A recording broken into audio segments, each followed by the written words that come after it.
দুর্যোগ আইলে দেশের উপরে ধনী লোকের ধন বাড়ে, গরিবরা মরে। দুর্যোগ আইলে দেশের উপরে ধনী লোকের ধন বাড়ে, গরিবরা মরে। ও আমি গরিব হইয়া জন্ম কেন নিলাম। শোনেন তো বাইরে, আসুন আমরা আলোচনা চলে যাই। আমি আপনাদের সামনে একটা আয়াত তেলাওয়াত করেছি। সূরাটির নাম সূরাতুন নাহল। সূরাটি নাযিল হয়েছে মক্কায়। সূরাটির মোট আয়াত সংখ্যা 128, রুকু সংখ্যা 16। এই সূরাটা সিরিয়াল মেইনটেনের দিক থেকেও 16 নম্বর সূরা। এই সূরাটির 90 নম্বর আয়াত আমি আপনাদের সামনে তেলাওয়াত করেছি।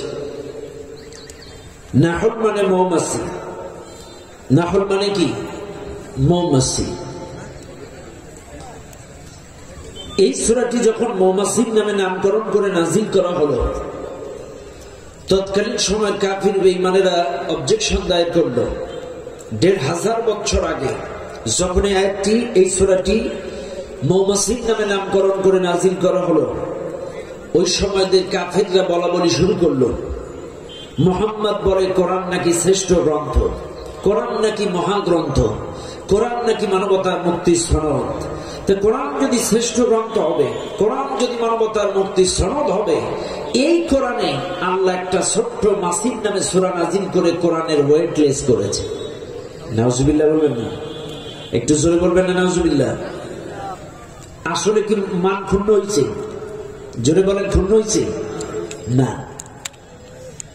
৬৬৬৬টি আয়াতের কম আর বেশি যতগুলি আয়াত আল্লাহ কোরআনুল কারীমের মধ্যে নাজিল করেছেন, কোনটা মক্কায় কোনটা মদিনায়, সমসাময়িক সমস্যার আলোকে সমাধান দিতে গিয়ে, আল্লাহ মানুষকে সহজ সরল ভাষায় বুঝাইতে গিয়ে কখনো পিঁপড়া, কখনো মাছি, কখনো হাতি, কখনো গাধি, কখনো মাকড়সা দিয়ে উদাহরণ দিয়েছে মানুষকে বুঝাইতে গিয়ে। মানুষ যাতে সহজে বুঝতে পারে। আজকে লক্ষ্য করেন, জাকির নায়েক তার যে উপস্থিত পাণ্ডিত্য, উপস্থিত যে যুক্তি তর্ক, আলহামদুলিল্লাহ,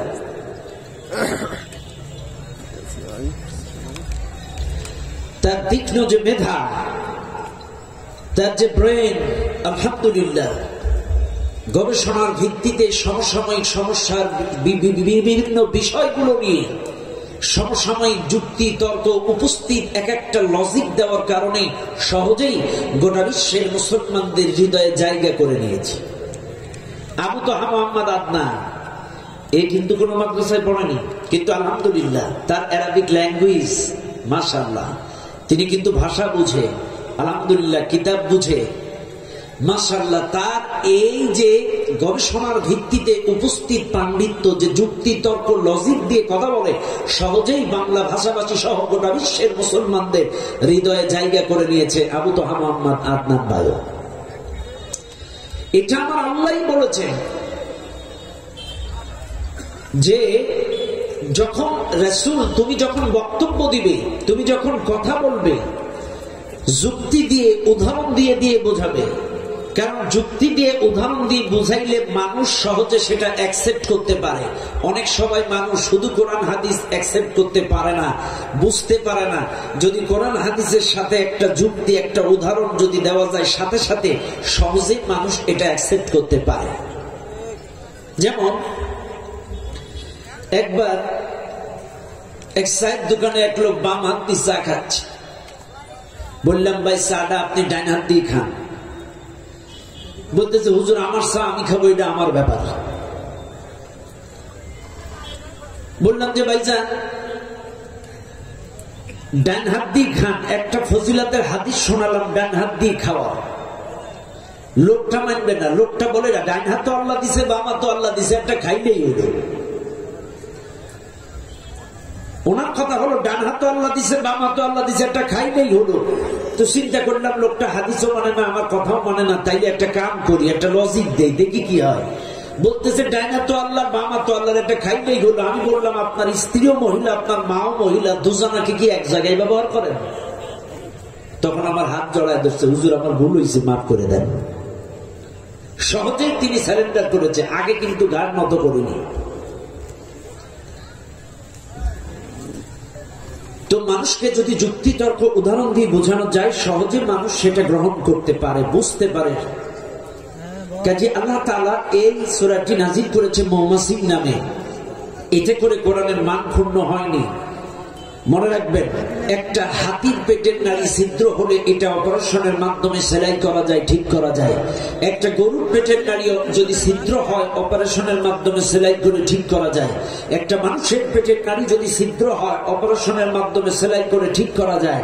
কিন্তু একটা মশার পেটের নাড়ি যদি ছিদ্র হয়, বলেন তো কোন ডাক্তার কি পৃথিবীতে আছে মশার নাড়িটা খোলা চোখে সেলাই করবে? সুবহানাল্লাহ বলবেন না? তাহলে ছোট্ট জিনিসেই মেকানিজম বেশি, এটা আমরা বুঝি না।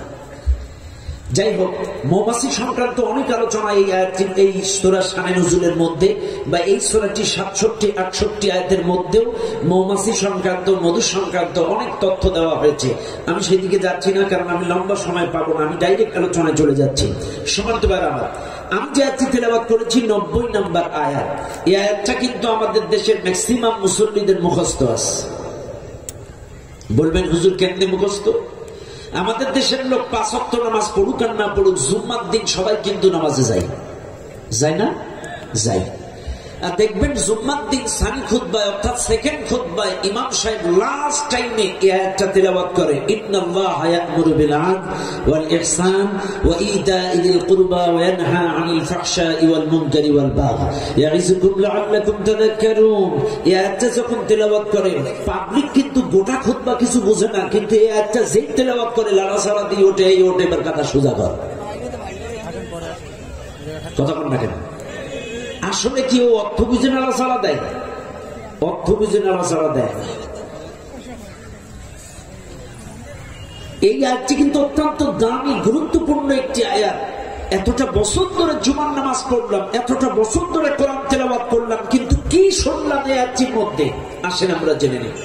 এই আয়াতটির মধ্যে আল্লাহ তাআলা 3টা আদেশ দিয়েছেন, 3টা নিষেধ করেছেন। আমি আবারও বলছি, আমার যে আয়াতটি আমি তেলাওয়াত করেছি, এই আয়াতটির মধ্যে আল্লাহ তাআলা 3টা আদেশ দিয়েছেন, 3টা নিষেধ করেছেন। অবশ্য বাংলাদেশের মানুষ আদেশগুলো মানে, নিষেধগুলো মানে না। কথা বল না কেন? এদেশের মানুষ আদেশগুলো মানে, নিষেধগুলো মানে না। নামাজ পড়ো আদেশ, অনেকেই পড়ে। রোজা করো আদেশ, অনেকেই করে। হজ করো আদেশ, অনেকেই করে। কিন্তু ঘুষ খাইও না নিষেধ। সুদ খাইও না এটা বাদ দেয় না। এই যে একজন ডাক্তারের কাছে 40-এর পরে যখন যাওয়া হয়, অনেক ডাক্তার আছে, আমি দেখতে যে আমার রব্বানি ভাই আছে এখানে, আলহামদুলিল্লাহ আন্নুর হসপিটালের এমডি সাহেব, উনি আমার ভাইজান নিচে বসে আসছে, অনেক বড় মাপের একজন আলেম। ডাক্তারের কাছে যখন 40 বছর বয়সে মানুষ যায়, প্রেশার আপ ডাউন করে, দেখবেন ডাক্তার প্রেশার মেয়েদের পরীক্ষা নিরীক্ষা করে রিপোর্ট দেয় যে তোমার যে শরীরের কন্ডিশন, এভারেজ তো 55-60, তোমার রক্তে কোলেস্টেরল, তোমার ফ্যাটি লিভার, তোমার হার্টে ব্লক। খবরদার, যদি 15-20 বছর ভালো থাকতে চাও, গরুর গোশ খাওয়া যাবে না। ডাক্তারের পরামর্শে বেচারা গরুর গোশ খায় না 15টা বছর। আর আমরা বলতেছি অনন্তকালের জিন্দেগিতে ভালো থাকতে গেলে ঘুষ খাওয়া যাবে না, এটা বাদ দেয় না। মাত্র 15 বছর ভালো থাকতে লোকটা গরুর গোশ খায় না, আর আমরা এত ওয়াজ করছি যে অনন্তকালের জিন্দেগিতে, পরকালীন জিন্দেগিতে ভালো থাকতে গেলে ঘুষ খাইও না, এটা বাদ দেয় না, আরো ইসলামিক কায়দায় খায়।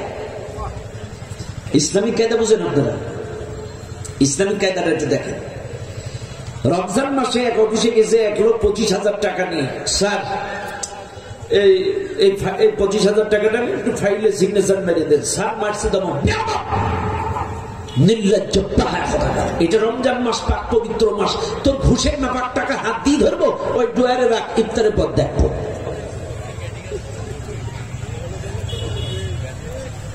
আমাদের ভুল বুঝবেন না, আমি সাতক্ষীরার কথা বলতেছি না, অন্য ডিস্ট্রিক্টের কথা বলছি। এমনও সরকারি কর্মচারী কর্মকর্তা আছে, আজান দিলে অফিসে তালা লাগায় জোহরের নামাজ জামাতে আদায় করে, আবার ঠিকই এক এক ক্লাইন আসলে এক এক সিগনেচারে 20-30 হাজার মেরে দেয়। সাতক্ষীরায় নেই, অন্য দেশের কথা বলছি। কথা আছে না নাই? মনে রাখবেন, নামাজ কবুল হয় না 5টা কারণে। তার 1 নম্বর কারণ হলো পবিত্রতা। পবিত্রতা হলো 2 প্রকার। প্রথম নম্বর হলো বাহ্যিক পবিত্রতা, সেকেন্ড নম্বর হচ্ছে আত্মার পবিত্রতা। বাহ্যিক পবিত্রতা হয় ওযু আর গোসলে, আর আত্মার পবিত্রতা হয় হালাল খাদ্য খাবারে। যাই হোক, তাহলে আদেশও মানবো, নিষেধও মানবো ইনশাআল্লাহ। আল্লাহ কবুল করুন, বলেন আমিন। আল্লাহ পাক বলছেন ইন্নাল্লাহা ইয়া'মুরু, নিশ্চয়ই আমি আল্লাহ আদেশ দিচ্ছি। আদেশ কে দিচ্ছেন? জোরে বলেন কে? আরো জোরে বলেন কে? আল্লাহ। আল্লাহ বলেন ইন্নাল্লাহা ইয়া'মুরু, আমি আল্লাহ আদেশ দিচ্ছি। এখন মনে রাখবেন, এই এলাকার মানুষ, আদেশ যিনি দেন, এই লোকটার চেয়ার যদি ছোট হয়, এই আদেশ কিন্তু কার্যকর হয় না। আদেশ যিনি দেন, নিঃসন্দেহে তার চেয়ারটা বড় লাগে।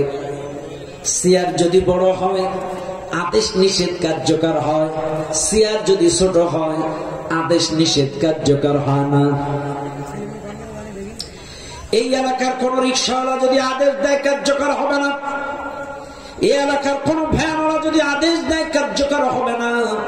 এই এলাকার কোন খেটে খাওয়ার জন্য মজুরি খেটে খাওয়া মানুষ যদি কাউকে আদেশ দেয়, কার্যকর হবে না। কিন্তু এই এলাকার মেম্বার, কোন চেয়ারম্যান, কোন এমপি, কোন মন্ত্রী যদি কোন বিষয়ের আদেশ দেয়, এটা কার্যকর হবে, কারণ তাদের চেয়ার বড়। ভাইরা আমার, আল্লাহ যে আদেশ দিচ্ছেন, এবার বলুন তো আল্লাহর চেয়ারটা ছোট না বড়? তাবারাকাল্লাযী বিয়াদিহিল মুলক কুলিল্লাহুম্মা মালিকাল মুলক ওয়ালিল্লাহি মুলকুস সামাওয়াতি ওয়াল আরদ। বলেন আল্লাহু আকবার। সকল ক্ষমতার মালিক আমার আল্লাহ, সকল রাজ্যের মালিক আমার আল্লাহ, আসমান আর জমিনের সকল কিছুর মালিক আমার আল্লাহ। আমার আল্লাহর চেয়ারটা সবচাইতে বড়, আর সেই আল্লাহ আদেশ দিচ্ছেন ইন্নাল্লাহা ইয়া'মুরু। এবার শুনে নেন দুনিয়ার মানুষ, আদেশ নিষেধ কিন্তু কার্যকর হয় চেয়ারের উপর নির্ভর করে। চেয়ার যদি বড় হয়, আদেশ নিষেধ কার্যকর হয়। চেয়ার যদি ছোট হয়, আদেশ নিষেধ কার্যকর হয় না। যদি বলেন হুজুর একটু বুঝায়, এখন একটু বুঝায় দেয়, ক্লিয়ার করে দেয়। শুনে নেন দুনিয়ার মানুষ, আমি যে জায়গায় বসে ওয়াজ করছি, এটাও একটা চেয়ার। এই যে বসে ওয়াজ করছি, এটাও কিন্তু একটা চেয়ার। আমি যদি এখন ওয়াজ করি সুদ খাইও না, সুদ খাইও না, সুদ খাইও না, যদি শহীদও হয়ে যায়, একটা লোকও সুদ খাওয়া বন্ধ করবে না। কিন্তু মাননীয় প্রধানমন্ত্রী যদি ওই চেয়ার থেকে একবার আদেশ দেয়, আগামীকাল থেকে যেটা সুদ খাবে তার খবর আছে। কাল থেকে বাংলাদেশে সুদ খাওয়া বন্ধ। বিশ্বাস করেন, বাংলাদেশের একটা ব্যাংকের ক্ষমতা নাই আগামীকাল থেকে সুদের বকেয়া কালেকশন করবে। এই চেয়ার থেকে আদেশ দিলে এটারে আদেশ বলে না, এটারে বলে অনুরোধ। অনুরোধ। 3.5 লক্ষ মসজিদ বাংলাদেশে, 3.5 লক্ষ মসজিদের ইমাম প্রত্যেকটা জুম্মায় খুতবা দিচ্ছে, এটা করো না, সেটা করো না, আদেশ দিচ্ছে, নিষেধ করছে। যাচ্ছে কোন জায়গায়? সর্বনা পীর সাহেব মাহফিল করে এতগুলো নসিহত করলো, যাচ্ছে কোন জায়গায়? আমাদের মতো বক্তা হাজার হাজার তাফসীর মাহফিল প্রতিদিন ওয়াজ করছে, আদেশ দিচ্ছে, যাচ্ছে কোন জায়গায়? তাইলে কথা কিন্তু ক্লিয়ার। এই চেয়ার থেকে আদেশ দিলে এটা অনুরোধের কাতারে যে গড়াগড়ি খায়। আর অনুরোধ আপনি রাখতেও পারেন, নাও পারেন, কিন্তু ওই চেয়ার থেকে যদি আদেশ আছে, ওটা আপনার রাখা লাগবে। কথা বল না কেন? কথা বল না কেন? ভাই, আপনারা যে বলবেন ওয়াজ করে সমাজ পরিবর্তন হবে, ওয়াজ করে সুদ বন্ধ হবে, ওয়াজ করে ঘুষ বন্ধ হবে, ওয়াজ করে জেনা বন্ধ হবে, ওয়াজ করে দুর্নীতি বন্ধ হবে, কিয়ামত পর্যন্ত সম্ভব নয়। সম্ভব নয়।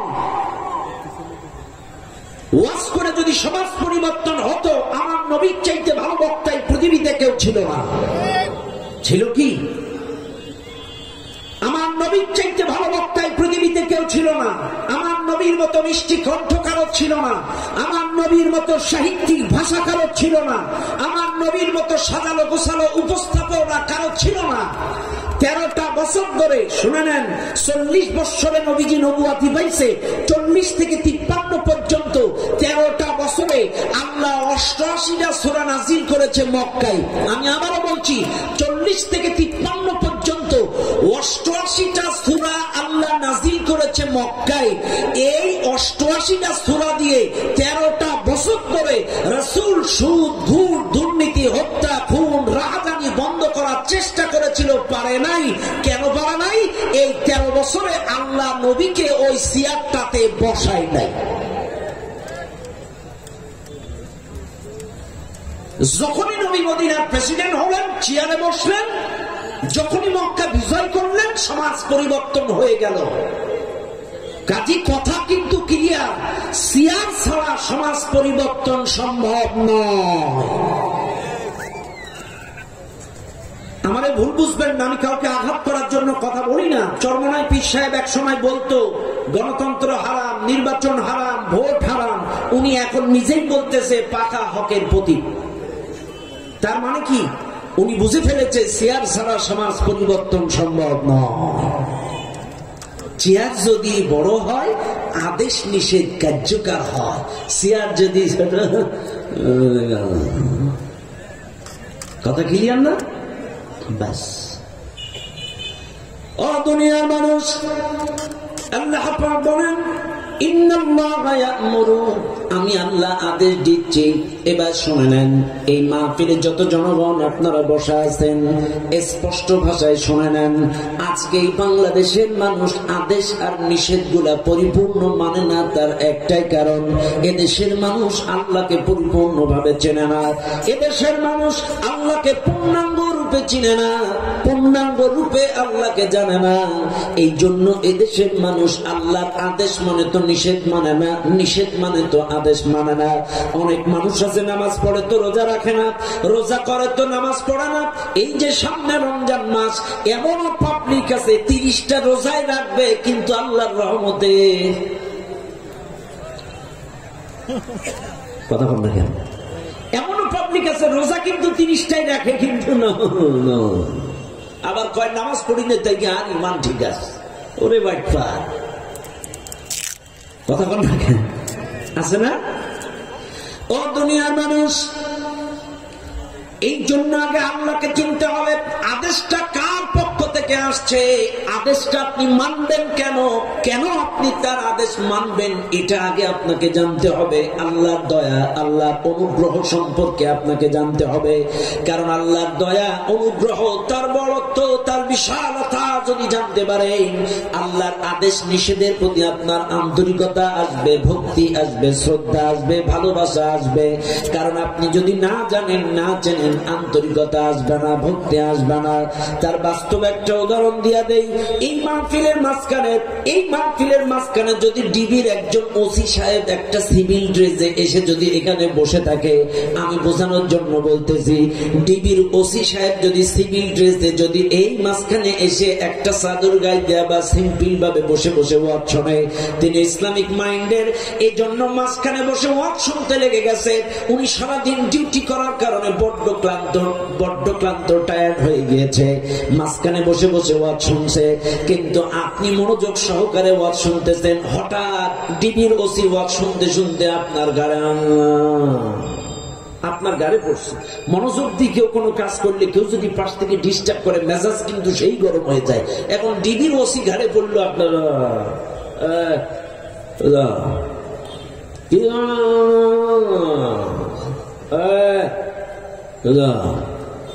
কিছুক্ষণ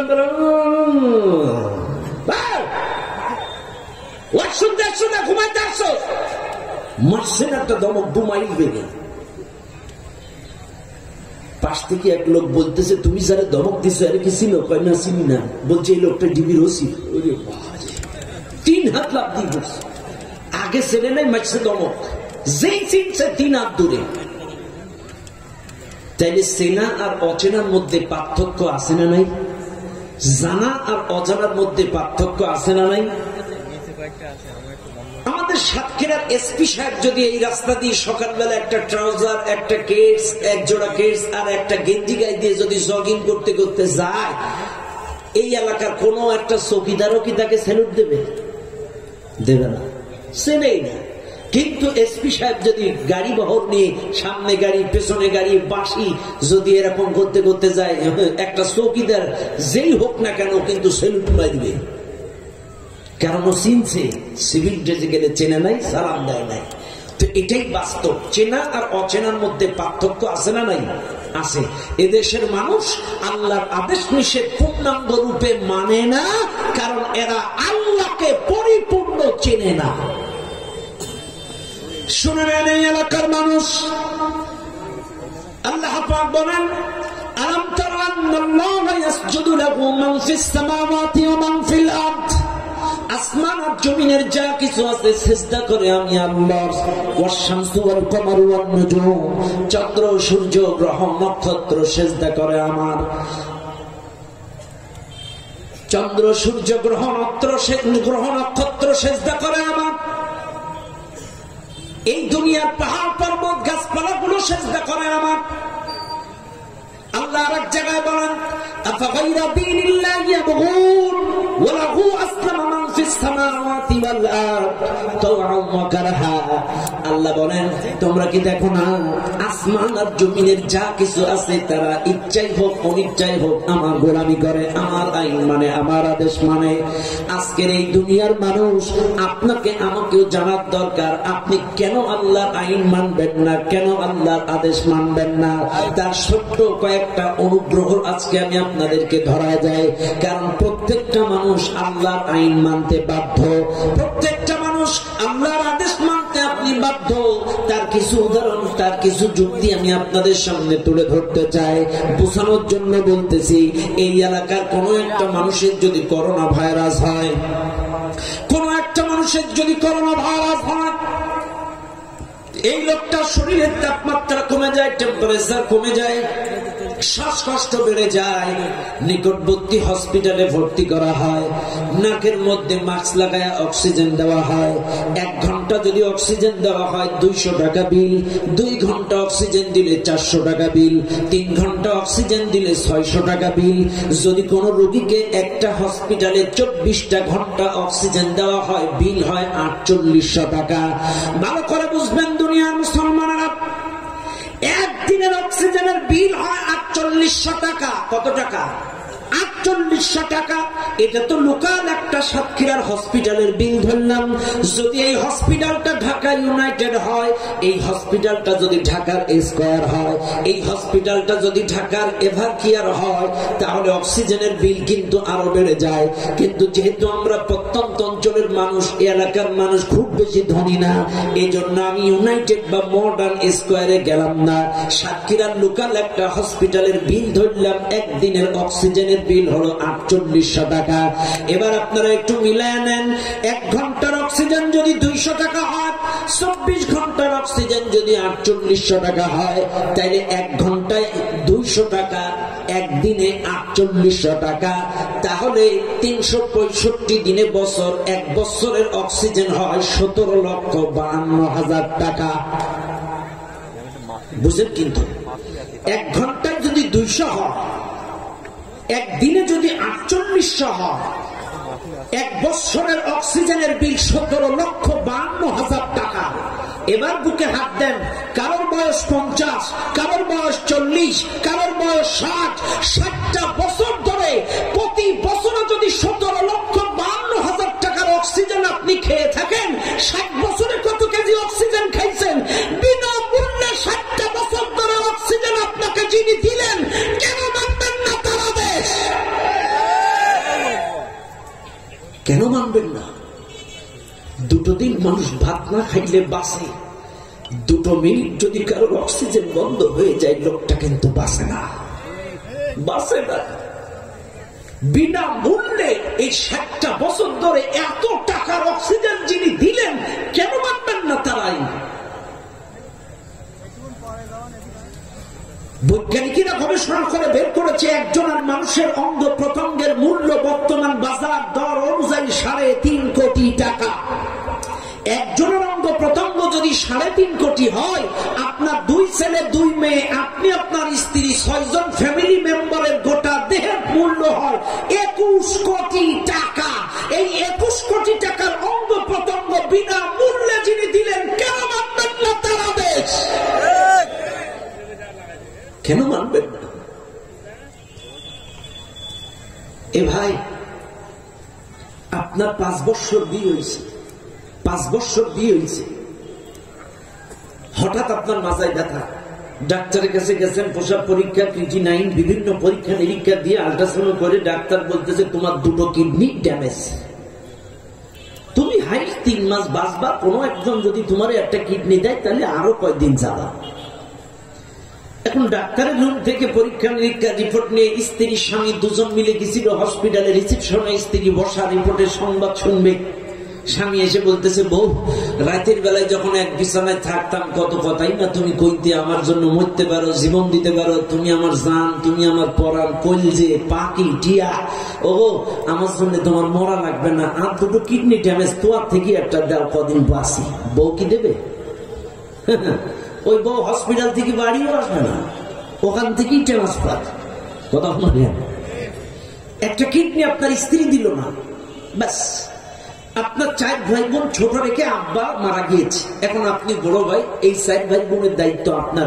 গাড়ি চালায়, রিক্সা চালায়, ভ্যান চালায়, বাসের হেডফ্যান করে মানুষ করলেন, হঠাৎ একদিন অ্যাক্সিডেন্ট করে আপনার 2টো চোখ নষ্ট।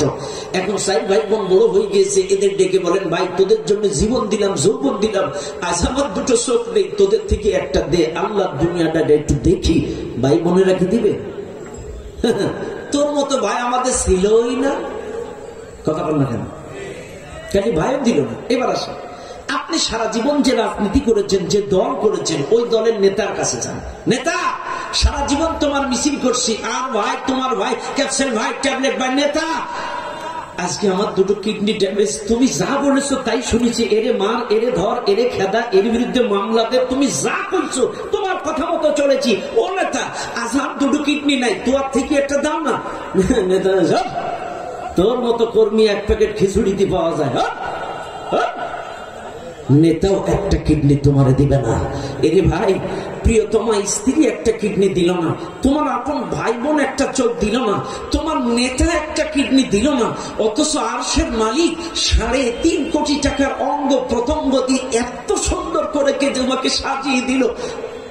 সেই আল্লাহর আদেশ কি মানা লাগবে না? জোরে কোন লাগবে না? লাগবে। তার অনুগ্রহ, তার দয়া সম্পর্কে যদি বলি, একটার পর একটা বলা যাবে, শেষ হবে না, কিন্তু বেশি বলতেছি না, এখানে স্টপ। এবার আসেন, আল্লাহ কি আদেশ দিলেন এই আয়াতে? আল্লাহ পাক বলেন, ইন্নাল্লাহা ইয়া'মুরু, নিশ্চয়ই আমি আল্লাহ আদেশ দিচ্ছি। কি আদেশ? আল্লাহ পাক বলেন, বিল আদল। 1 নাম্বার আদেশ হলো আদল প্রতিষ্ঠিত করো। কি প্রতিষ্ঠিত করো? কথা বলতে কেন? কি প্রতিষ্ঠিত করো? আদল। আদল মানে কি? আদল মানে হলো ন্যায় বিচার, আদল মানে হলো ইনসাফ, আদল মানে হলো সুবিচার, আদল মানে সমান সমান, আদল মানে আইনের শাসন, আদল মানে সুশাসন। এবার আসেন, ও দুনিয়ার মানুষ, আল্লাহ কিন্তু এই কথাটা শুধুমাত্র চরমনায়দেরকে বলেন নাই, আল্লাহ এই কথাটা শুধুমাত্র তাবলীগ জামাতদেরকে বলেন নাই, আল্লাহ এই কথাটা শুধুমাত্র বিএনপি আওয়ামী লীগকে বলেন নাই, আল্লাহ এই কথাটা প্রত্যেকটা মুসলমানকে বলেছেন। ইন্নাল্লাহা ইয়া'মুরু বিল আদল, আদল প্রতিষ্ঠিত করো, ইনসাফ প্রতিষ্ঠিত করো। কে কালো, কে ভোলা, কে খাটো, কে লম্বা, কে ধনী, কে গরিব, কে দলীয়, কে বিরোধী, সবার জন্য সমান। এবার আসেন, এই দেশটা স্বাধীন হলো 50 বছর। কয় বছর? এই দেশটা স্বাধীন হলো 50 বছর। এই মাহফিলের জনগণ, আপনারা বয়োবৃদ্ধ যারা আছেন, সিনিয়র পার্সন যারা আছেন, 50টা বছর দেশটা স্বাধীন হলো। বলেন তো, 50 বছরে সুবিচার পাইছেন কারা কারা?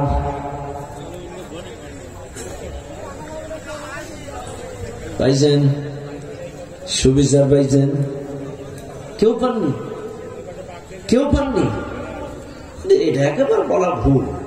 সুবিচার পাননি এ কথা বলা ভুল। ভারতবর্ষে কেউ সুবিচার পাননি, এ কথা বলা ভুল।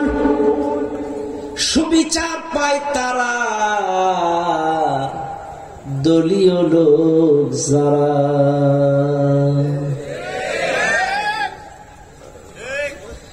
এবার আপনি মাইন্ড করতে পারেন আপনি কোন দলের লোক আমি জানি না, কিন্তু শুনে নেন, নিরপেক্ষ দৃষ্টিকোণ থেকে বলি, 50টা বছর ধরে যে যখন ক্ষমতায় এসেছে দলীয় লোকেরাই বেশি সুযোগ সুবিধা পেয়েছে। 19 সাল, 20 সাল, 2021 সাল করোনা ভাইরাসে অফিস আদালত কোর্ট কাছারি ব্যবসা বাণিজ্য দোকানপাট সব বন্ধ। গরিব মেহনতি মানুষগুলো কি খাবে? সরকার কথা চিন্তা করে ত্রাণ দিল, তেল দিল, চাল দিল, ডাল দিল, বেশি বেশি পাইল কারা? আমারে ভুল বুঝেন না, ওই যে এক চেয়ারম্যানের খাটের নিচে তেলের বোতল সাজানো ছিল, দেখছিলেন না আপনারা? একই ফকিরের বাচ্চা কথা। এই জন্য মাইন্ড করেন না, আমি একটা গান বলি, দুর্যোগ আইলে দেশের উপরে ধনী লোকের ধন বাড়ে, গরিবরা মরে। দুর্যোগ আইলে দেশের উপরে ধনী লোকের ধন বাড়ে, গরিবরা মরে। ও আমি গরিব হইয়া জন্ম কেন নিলাম? আর দরকার নেই এখন তো।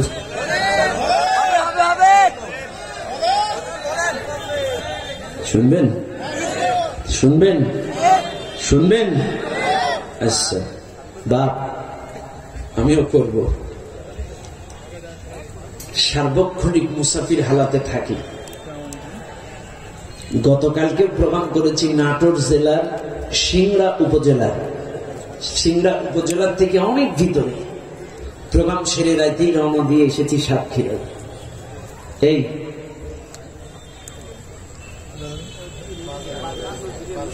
গতকালকেও অনেক দূর থেকে আসছি।